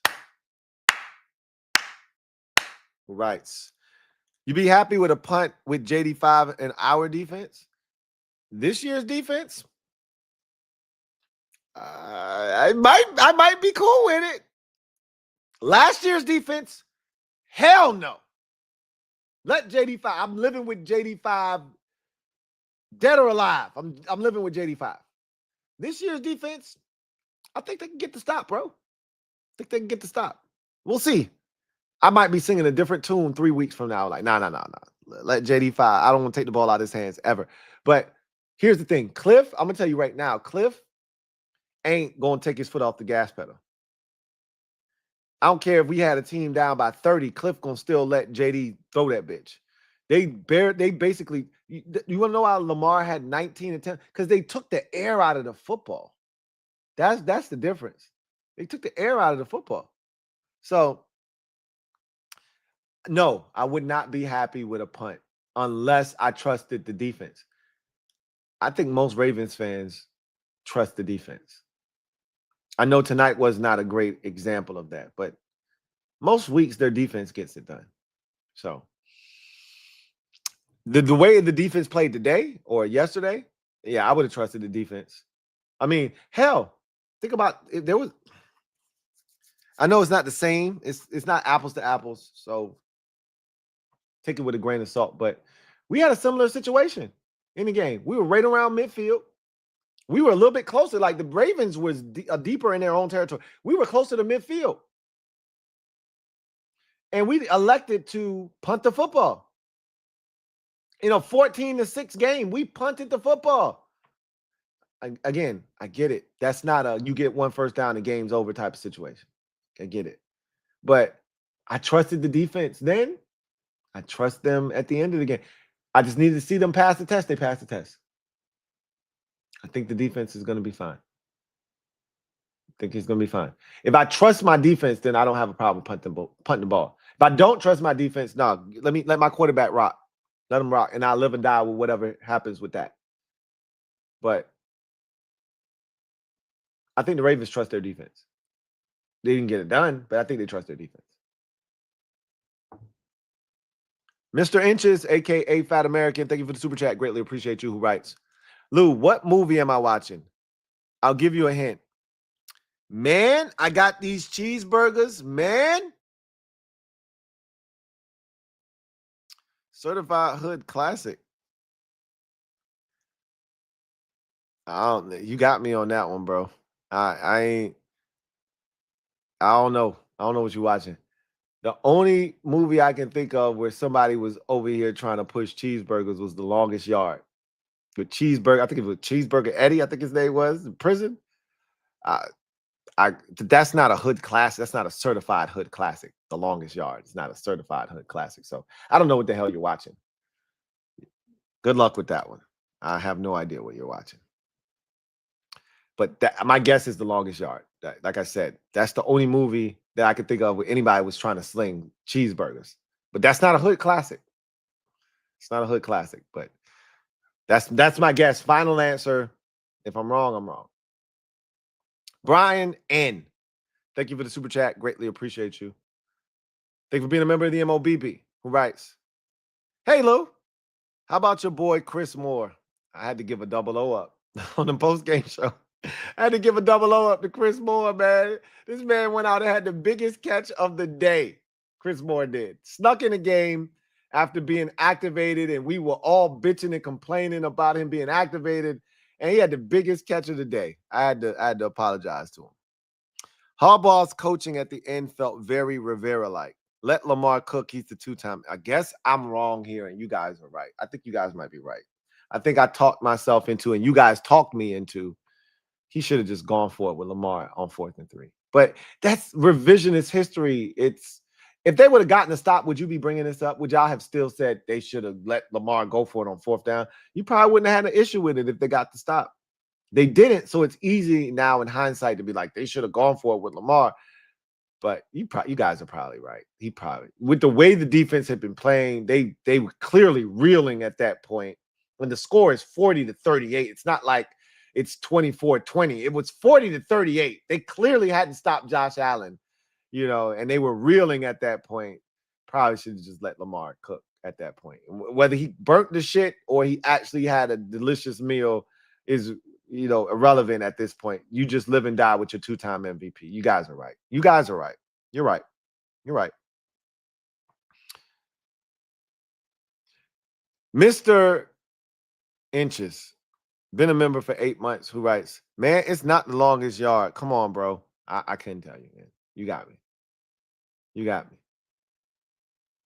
I don't know what it is. You got me. And maybe I'm missing and I'm not thinking. I don't know. You got me, though.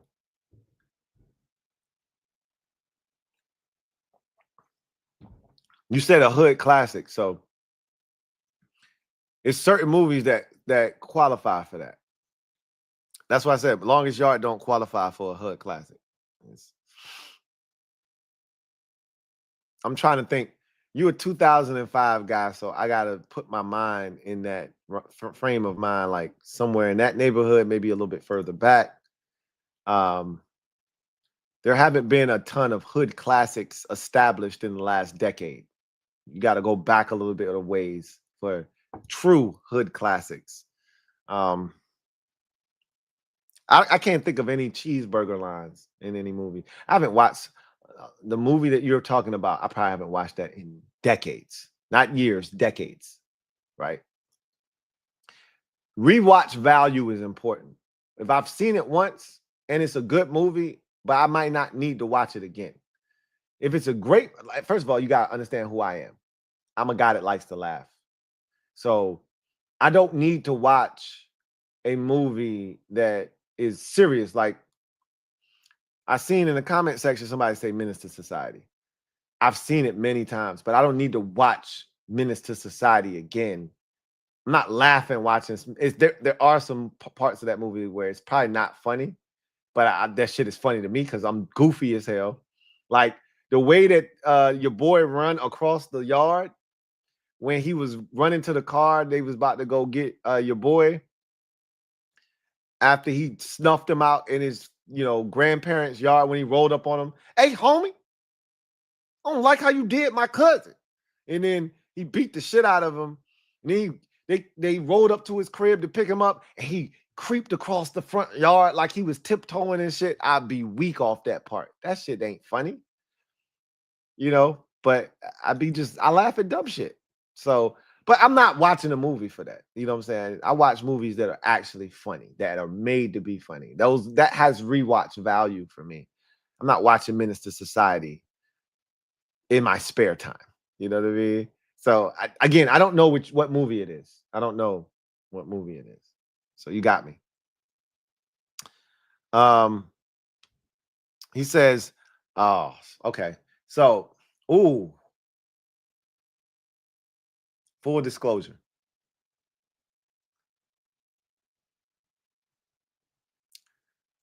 I've never watched the entire movie before. So that's why I wouldn't know what you were talking about. I'm guilty. Beat me up if you want. I've listened to the soundtrack at least 20 times. One of my favorite artists, and y'all know this if you are a member of MusicHead University. I'm going to get my life together in MusicHead.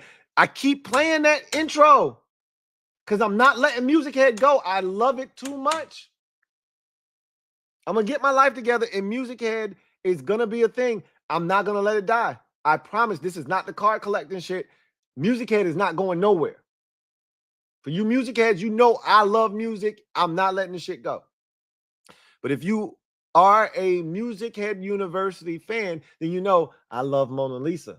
And if I love Mona Lisa, then I love the, don't be a menace while drinking your juice in the hood in South Central. That I'm a fan of that soundtrack because Mona Lisa is on that soundtrack. So again, I'm guilty as charged. I ain't watched that whole movie. I haven't watched it start to finish ever in life. But I've listened to that soundtrack about 20 times. So you got me. You got me, Mr. Inches, a.k.a. Fat American. You got me. Yeah, okay. Look, somebody said you lost stripes for that one. Okay, you got me, bro. Hands up. You got me. Maybe one of these times when I ain't got shit to do and I'll just throw the bitch on. I'll just throw the bitch on and watch it. I ain't never seen the whole thing. And it's a funny movie. I probably should have watched it because it's a spoof movie. I probably should have watched it already. I just never did. I don't know why I've never watched it. I just never did. Yeah. You got me, bro. You got me. Anyway, I digress. Look, this is why I love y'all. We off on some old other shit. We had a great game tonight, and we talking about a damn movie that came out in like 1997. Man, if I don't play this damn Sleepers ad for y'all. Sleeper. Sleeper is the best way to experience and connect over sports together. It's a one-stop shop for all your sports needs. You can celebrate and chat on games in real time with other users, get the fastest scores, blazing fast news and alerts right at your fingertips, play in fantasy leagues, and win real money on pick contests. So enjoy sports the way they were meant to. Together. Download the #1 sports app today. Predict the hottest football stats like passing yards, receiving yards, touchdowns, interceptions, and much more to cash in on your daily fantasy football skills. Use promo code LTN and Sleeper will match your first deposit up to $100. Terms and conditions apply. See Sleeper's terms of use for details. Currently operational in over 25 states. Check out Sleeper today. Sleeper. Hey, shout out to Sleeper. Again, if you haven't already done so, y'all know what it is, man. Stop playing. Get on the Sleeper app. The link is in the description of this video. Use the promo code LTN to get you 100% match on your first deposit up to $100.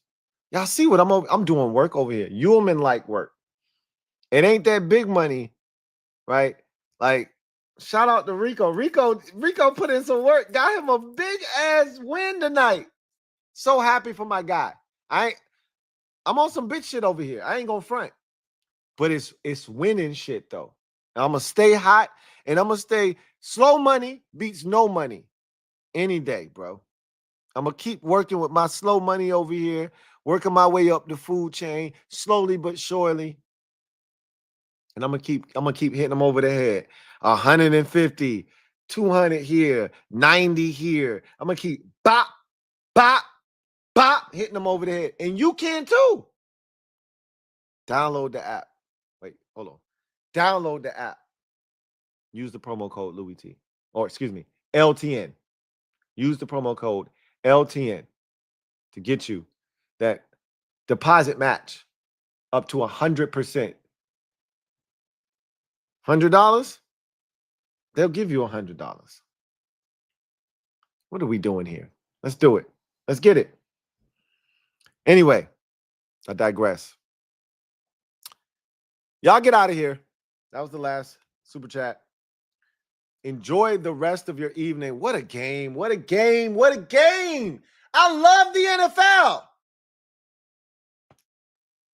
That was incredible. 41-40, the Buffalo Bills win in dramatic fashion over the Baltimore Ravens. One of the craziest week 1 contests you will ever see in your life. And we still got one more game in week 1 before it's all said and done. The 3 primetime games have been ridiculously good. This one is one of the best we've ever seen. And we still got Bears and Vikings on Monday Night Football. Caleb Williams, Ben Johnson, first game together. J.J. McCarthy, first career NFL start. What's not to love? This is going to be fun. Bart Scott. Can't wait. Anyway, you guys, have a good one. Take care. God bless. Good night. Peace.